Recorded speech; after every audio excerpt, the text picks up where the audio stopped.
নমস্কার, আশা করছি আপনারা সকলে খুব ভালো আছেন। আমার আর একটা ভিডিওতে আপনাদের সকলকে স্বাগত জানাই। এই কুণ্ডটি দেখছেন, এই কুণ্ডটি হলো ব্রহ্মকুণ্ড। এখানে মীরা দেবী বসে স্বয়ং কৃষ্ণের জন্য সাধনা করতেন। যদিও যাত্রাপথটা রেকর্ড করা হয়নি, একদম এখানে এসে রেকর্ডটা শুরু করেছি, কারণ এখানে যা বাঁদরের উৎপাত, এই মনে হলো আমার ফোনটা কেটে ফেলে দিল। চলুন, আবারও পৌঁছে গিয়েছি এটি রঙ্গলালজির মন্দির। তবে এই মন্দিরটি এত সুন্দর, এত প্রাচীন ঐতিহ্য ধরে দাঁড়িয়ে রয়েছে বছরের পর বছর, সেটা ভাবলেই অবাক হয়। আর এই প্রত্যেকটা দেওয়ালের কারুকার্য এবং প্রত্যেকটা পাথর যেন বলে দিচ্ছে এটি কত কত যুগ পুরনো। ভাবা যায় যে এখানেই নাকি ভগবান কৃষ্ণ স্বয়ং এসেছিলেন। এবং এছাড়াও এই মন্দিরের অনেক কিছু মহিমা রয়েছে। তবে এই মন্দিরটি ঢোকার মুখ, মানে যেখান থেকে আমরা প্রবেশ করি, প্রবেশের মুখ একটি এবং বাহির হওয়ার মুখ আরেকটি, মানে পুরো মন্দিরটি ঘুরে ঘুরে ঘুরে ঘুরে দর্শন করতে হয় এবং ভীষণই বড় এই মন্দিরটি। আর এই যে মন্দিরটি দেখতে পাচ্ছেন, এই ডান দিক দিয়ে যে মন্দিরটিতে আমরা যাব, ওখানেই রয়েছে সোনার তাল গাছ। তবে ওটি দেখার আগ্রহ আবার চরম একদম। ওটা দেখার জন্য যে কতদিন মানে ওয়েট করেছি তা বলা যায় না। এত এত আগ্রহী ছিলাম যে তাড়াতাড়ির মধ্যে যেন ওইটি দেখতে পারি।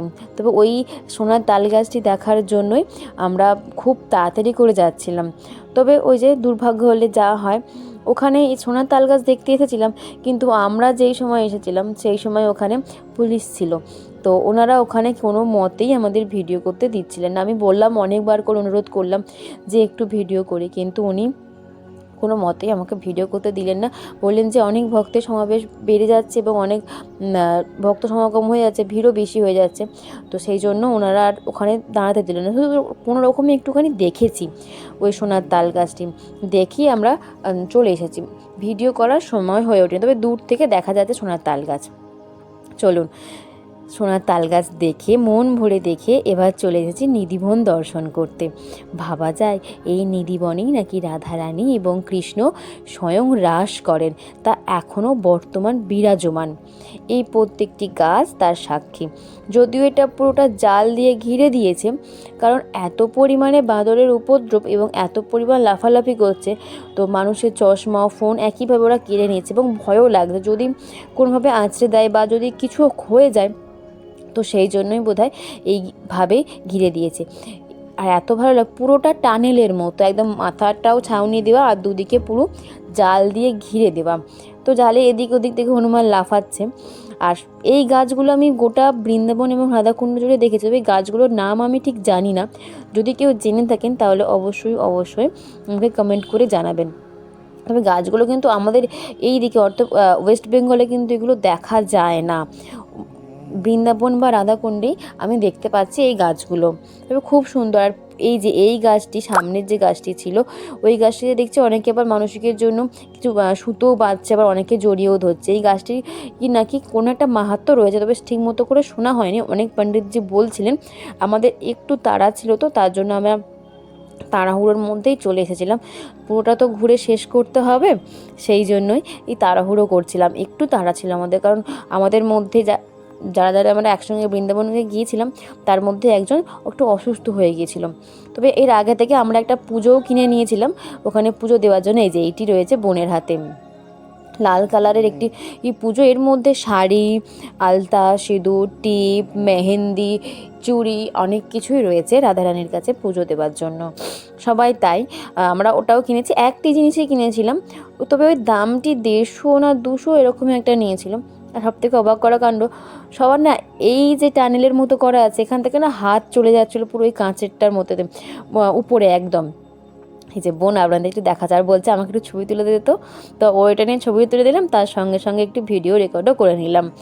দাঁড়ান, তবে মনে তো হচ্ছে না যে পুজো দেওয়ার সময় ভিডিও করতে দেবে বলে, কারণ যেখানে অনেক অনেক জায়গায় বা রেস্ট্রিকশান দিয়ে দিয়েছে যে এখানে ভিডিও করা যাবে না, ভীষণভাবে কঠোরভাবে বারণ করে রেখেছে। তবে জানি না কী হবে, দেখা যাক। যদি করতে দেয় তাহলে করবো, আর যদি ভিডিও না করতে দেয় তাহলে আর করা হবে না। যাক, তাহলে এবার আস্তে আস্তে করে এগোচ্ছি পুজো দেওয়ার জন্য। আর এই প্রত্যেকটা দিক যেন মনে হচ্ছে রাধাকৃষ্ণ রয়েছেন। আবার এখান থেকে অনেকে মাটি নেবারও চেষ্টা করছে, যে যাতে একটুখানি মাটি নিয়ে যেতে পারি। তো তবে যাই হোক, ওনারা তো আমাদের ভিডিও তো করতে দিলেন না, ভীষণ কঠোরভাবে ওনারা বলেছিলেন যে না এখানে ভিডিও করা যাবে না, লেখাও ছিল অবশ্য এবং সিম্বলও দেওয়া ছিল। এখানে আবার একটি কুয়ো রয়েছে, তবে এই কুয়োটার ইতিহাস আমি খুব একটা জানি না এবং আপনাদেরকে ভিডিওতে অতটা ভালো করে দেখাতে পারলাম না, যেহেতু মানে জাল দিয়ে ঘেরা রয়েছে। তো এখানে একটি কুয়ো রয়েছে, তবে এই কুয়োটা অনেকে বলছেন এটা নাকি বিশাখা কুয়ো না কি একটা কুয়ো বললেন, আমি ঠিক বুঝে উঠতে পারিনি। এবং এই যে রাস্তাটি দেখতে পাচ্ছেন, এই রাস্তাটা দিয়ে পুরোটা ঘুরে ঘুরে ঘুরে ঘুরে দেখতে হয় নিধিবন। তবে এই আশেপাশে যে বাড়ি রয়েছে, তবে এই খোঁজ করলে নাকি এটা শুনতে পাওয়া যায় অনেকে নাকি রাধারানী এবং যে ভগবান কৃষ্ণের রাস হয় সেখানে নাকি অনেকে এর উপস্থিতি অনুভব করেছে। তবে কেউ দেখেছে কি না সেটার কোনো রকম তথ্য এখনও পর্যন্ত খুঁজে পাওয়া যায়নি, আমি খুঁজে তো পাইনি। এবং অনেকে নাকি অনুভব করেছেন যে এখানে নাকি রাস হয়, কোনো নূপুরের শব্দ বা কোনো ভালো সুগন্ধ নাকি আসে, সেটা নাকি সবাই বুঝতে পারে।